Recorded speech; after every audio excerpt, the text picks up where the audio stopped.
सबका आपके अपने YouTube चैनल की कथा टीवी पर मैं मीनू शर्मा स्वागत करती हूँ। सभी को मेरा राधे राधे। आज 23 नवंबर गुरुवार को हरि प्रबोधिनी एकादशी या फिर देव उठनी एकादशी का व्रत रखा जाएगा। तो चलिए सुनते हैं इस एकादशी में 11 माता की कथा या फिर कहिए कि एकादशी माता की कथा।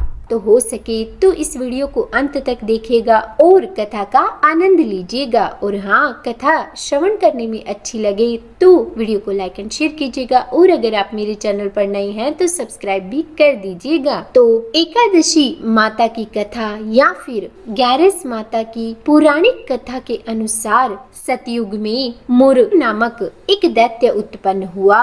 वह बहुत ही बलवान और भयानक था। उस प्रचंड दैत्य ने देवराज इंद्र, वसु, वायु, अग्नि आदि सभी देवताओं को पराजित कर स्वर्ग लोक से भगा दिया। तब देवराज इंद्र सहित सभी देवगण मृत्यु लोक में निवास करने लगे और फिर वे सब भगवान शिव के पास पहुँचे और उन्होंने भगवान शिव को सारा वृत्तांत कह सुनाया।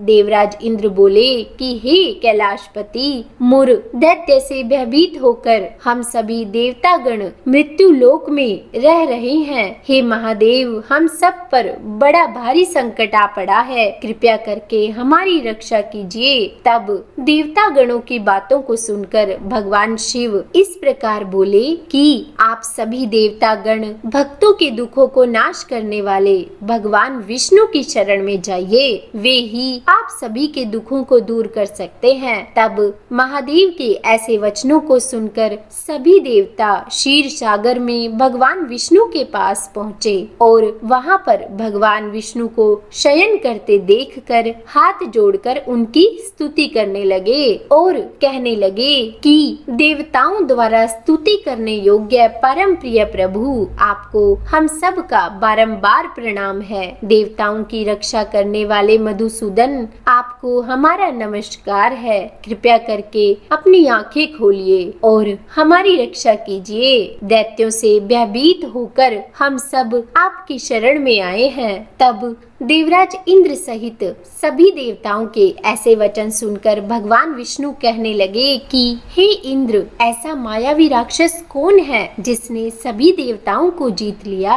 उसका नाम क्या है? उसमें कितना बल है और वह किसके आश्रय में रहता है? उसका स्थान कहाँ है? यह सब मुझे बताओ। तब भगवान के ऐसे वचनों को सुनकर देवराज इंद्र भगवान विष्णु से बोले कि प्रभु, प्राचीन समय में नारी जंग नाम का एक राक्षस था। उसके महापराक्रमी और लोक विख्यात मुर नाम का एक पुत्र हुआ। उसकी चंद्रावती नाम की नगरी है। उसी ने सभी देवताओं को स्वर्ग से निकालकर इस समय स्वर्ग लोक में अपना आधिपत्य जमा लिया है। उसने हम सभी देवताओं को अपने अधिकारों से वंचित कर दिया है। हे प्रभु, उस राक्षस का अत्याचार तो इतना अधिक बढ़ चुका है कि वह स्वयं ही सूर्य का प्रकाश करता है, स्वयं ही मेघ बन बैठा है और सबसे अजय हो गया है। हे असुर निकंदन, उस दुष्ट को मारकर हम सभी देवता गणों को अजय बनाइए। तब ऐसे वचनों को सुनकर भगवान विष्णु ने कहा कि देवताओं, आप सभी परेशान न हो, मैं शीघ्र ही उसका संहार करूंगा। तुम इस समय चंद्रावती नगरी में जाओ। और इस प्रकार कहकर भगवान विष्णु सहित सभी देवताओं ने चंद्रावती नामक नगरी की ओर प्रस्थान किया। उस समय दैत्य मुर सेना सहित युद्ध भूमि में गरज रहा था। उसकी भयानक गर्जना को सुनकर सभी देवतागण भय के मारे चारों दिशाओं में भागने लगे। जब स्वयं भगवान विष्णु रणभूमि में आए तो सभी दैत्य उन पर भी अस्त्र और शस्त्र लेकर दौड़े। भगवान ने तब उन्हें सर्प के समान अपने बाणों से बींध डाला। बहुत सारे दैत्य इस प्रकार मारे गए। केवल मुर दैत्य बचा रहा। वह अविचल भाव से भगवान के साथ निर्भय होकर युद्ध करता रहा। भगवान जो भी तीक्ष्ण बाण उसे मारने के लिए चलाते तो उसके लिए वह पुष्प बाण बन जाते।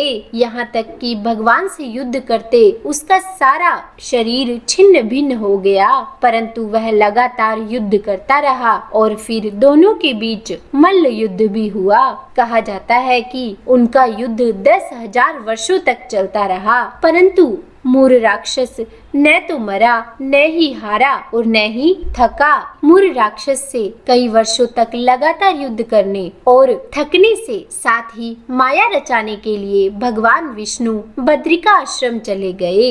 वहाँ हेमवती नाम की सुंदर गुफा थी। उसमें विश्राम करने के लिए भगवान उसके अंदर प्रवेश कर गए। वह गुफा 12 योजन लंबी थी और उसमें केवल एक ही द्वार था। विष्णु भगवान वहां जाकर योग निद्रा की गोद में सो गए। देखते ही देखते मुर भी उनके पीछे पीछे आ गया और भगवान को सोया हुआ देखकर उन्हें मारने के लिए तैयार हुआ। तभी भगवान विष्णु के शरीर से उज्जवल कांतिमय रूप वाली एक देवी प्रकट हुई और देवी ने जब अपने सामने मूर नाम के दैत्य को युद्ध करने के लिए तत्पर देखा तो उसे युद्ध करने के लिए ललकारा और तब देवी ने मूर दैत्य से युद्ध किया और उसे तत्काल मौत के घाट उतार दिया। उधर जब भगवान विष्णु योग निद्रा की गोद से उठे तो उन्हें सारी बातें ज्ञात हुई और फिर सब बातों को जानकर भगवान विष्णु ने देवी से कहा कि हे देवी, आपका जन्म एकादशी के दिन हुआ है,